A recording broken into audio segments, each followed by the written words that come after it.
Halika at samahan nyo nga ako na ipack lahat ng mga pulburo na nakamold na. Minold ko na to talaga mga mamis bago pa ako mag-setup ng camera. Tinapos ko talaga munang mag-mold ng mga pulburon bago ako mag-setup ng camera mga mamis. Kasi nga nahihirapan ako kapag mag-setup ako ng camera tapos nagmo-mold ako, kailangan ko magpalit ng gloves. Kaya naman ito, dito na lang ako nag-start mag-setup ng camera nung na-mold ko na lahat. Etong mga pulburo na pinapako pala mga mamis, ay order to ni Ma'am Sheila Cantiga na nasa Japan. Pero ang kumontak sa akin or kumontak doon sa page namin ay yung kapatid niya na magbabakasyon nga doon sa Japan at dadalhin to mga pulburon. O di ba mga mamis, nakakatuwa kasi kung saan-saang bansa na talaga nakakaabot itong mga pulburon namin. And syempre mga mamis, thank you din kay Ma'am Aisha na kapatid niya ni Ma'am Sheila kasi nga siya talaga yung chat sa page namin para nga umorder ng pulburon. Kapag merong mga umorder sa amin ng pulburon mga mamis, ang unang-una talaga naming tinatanong ay yung location. Kasi mga mamis, kapag sobrang layo na talaga, nag-aalangan kami na baka hindi tanggapin ng ibubuk namin na rider. And hindi naman namin masisisi mga mamis yung mga rider na nagka-cancel kasi minsan nga naman ang layo-layo ng lugar ng pagdidilibira tapos magkano lang yung delivery fee. So luging-lugi pa sila sa gas at luging-lugi talaga sila sa pagod. Kapag probinsya naman mga mamis, sinasabi ko sa inyo talaga na hindi talaga namin kaya. Except na nga lang mga mamis kung gusto nyo talagang ipa-JNT or di naman kaya ipa-LBC. Kaya pasensya na talaga mga mamis sa mga hindi namin makater na order kasi nga hindi talaga namin alam kung paano gagawa ng paraan. Siguro dahil hindi pa talaga kami nag-expand dito nga sa pulburon namin dahil nga hindi naman ganun kalaki ang kinikita namin dito. Alam niyo mga mami, sa pulburon namin, ang mas kumikita talaga sa amin ay yung mga reseller namin. At doon na lang din talaga kami nakabawi mga mami sa mga reseller namin kasi nga minimum of 10 bucks naman talaga ang aming pa-order kapag reseller. Kasi kapag hindi 10 bucks mga mamis, luging-lugi talaga kami. Hindi na nga kami tumubo, nalugi pa kami. And ulitin ko po mga mamis, itong pulburon namin ay made to order.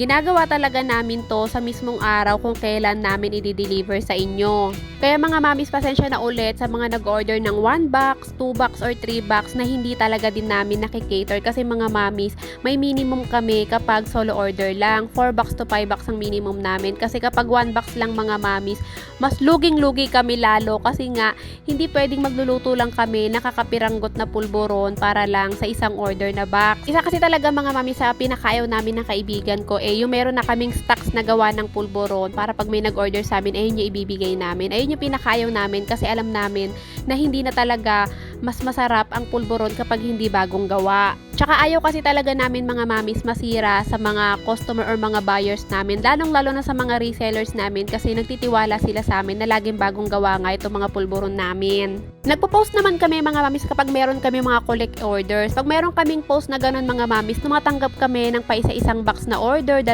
box kasi nga alam naman namin na may mga kasabayan kayong mga order. Pero kapag wala kaming post tapos kusa ka lang nag-message sa amin tapos isang box lang yung order mo, sorry talaga mga mamis kasi hindi talaga namin matatanggap yon. Mas okay na sa amin ng kaibigan ko mga mamis na wala kaming kita kaysa naman stock na pulburon yung binigay namin sa inyo. So anyway mga mamis, ito nga natapos na ako sa paggawa ng pulburon. Kung napansin nyo mag-isa lang pala ako kasi nga hindi na ako nagpatulong sa kaibigan ko kasi napakakunti lang nito at kayang-kaya ko nga lang mag-isa. So after ko nga maibox lahat ng pulburon nito at naghilamos ako dahil kung napansin nyo naman yung mukha ko kanina nung hindi pa ako naghihilamos ay talaga namang sobrang oily na. Maliligo na nga sana ako mga mamis kasi yung mga pulburon na yun meron din nagdalawang nagsabay na follower ko na may kipagkita lang din sa akin dun sa Kai Mall. Pero sabi ko hindi muna kasi nga sobrang init talaga at meron pa ako mga ibang gagawin kaya naman dinaan ko na lang muna sa hilamos. Kaya na lang pala neto mga mamis dahil nga may mga kasabayang orders, tumanggap kami ng paisa-isang box na orders. Nang natapos na nga ako maghilamos, nilagay ko nga muna sa mga separate na plastic yung mga pulburon para nga kapag nag-reply na yung mga follower ko na may kipag-meet sa akin sa Kai Mall ready na yung mga order nila, bibit-bitin ko na lang. At habang inaantay ko nga yung mga reply nila, syempre mga mamis magsa-sunscreen muna ako kasi ayoko naman makita nila kung sobrang haggard. Ito yung sunscreen na gamit ko mga mamis at legit na galing sa Korea to.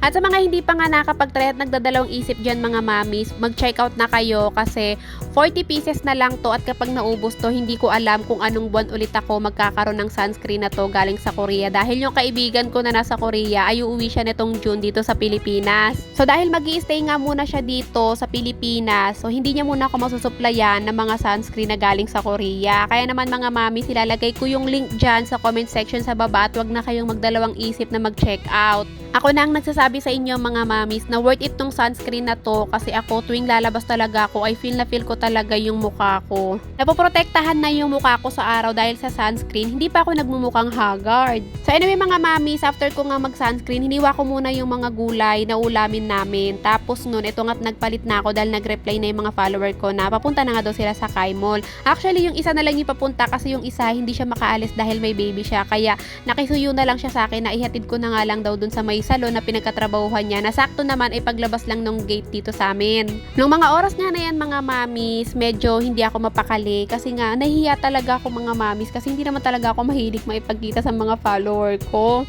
Nahiya ako sa itsura ko mga mamis kasi hindi nga ako mahilig mag-ayos or mag-makeup. Okay na talaga sa akin yung gantong itsura. So anyway mga mamis, ayun nga dumating na ako sa Kai Mall at nakita ko ng isang follower ko. Tatawid lang ulit ako doon sa gate kasi yung katabi nun yung salon at doon ko na ibibigay naman yung isa. And fast forward tayo mga mamis, ito at nakauwi na ako sa bahay at magsisimula na ako magluto ng ulam. Hindi na pala ako masyadong nakapag-video sa labas mga mamis kasi nahiya din ako at hindi rin ako nagsabi sa follower ko na magbibideo ako. Kaya ayun, pagkabigay ko, nag-thank you lang ako tapos umuwi na rin agad ako.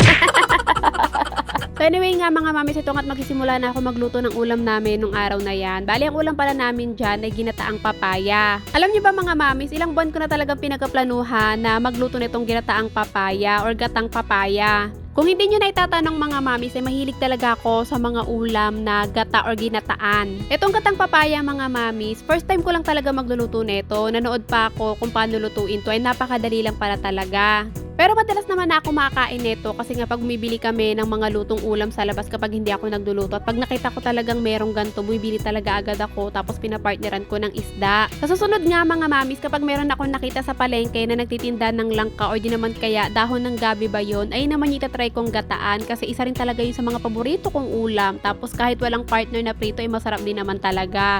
So anyway, ito natapos na ako magluto ng ulam. Bali walang partner to ngayon pero si Atina meron namang imbutido sa ref. Lulutuan ko na lang siya noon. Pero ako dahil hindi ako pwede or hindi pwede sa akin yon, okay na sa akin to kasi ito lang din naman talaga yung gusto ko. Nung natapos naman ako magluto ng ulam, gabi na ng mga oras na to. Kaya naman kailangan ko ng isampay itong mga pinaikutan kong damit ng umaga. Hindi ko muna kasi agad sinampay to kasi tinapos ko nga muna yung pulburon. Gaya ng dati, puro kay daddy na lang naman itong mga damit na nilaban ko kasi mga damit namin ni Atina ay tapos ko na talagang labhan.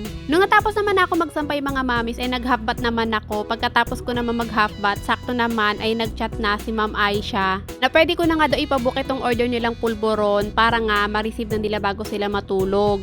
At ng mga oras nga na to ay dumating na yung Lalamove kaya naman bumaba na ako. Buti na lang may nagtanggap na Lalamove kasi medyo malapit lang din naman kaya tinanggap din nila. At pagkatapos nga umakyat na ako at ready na ako magpahinga.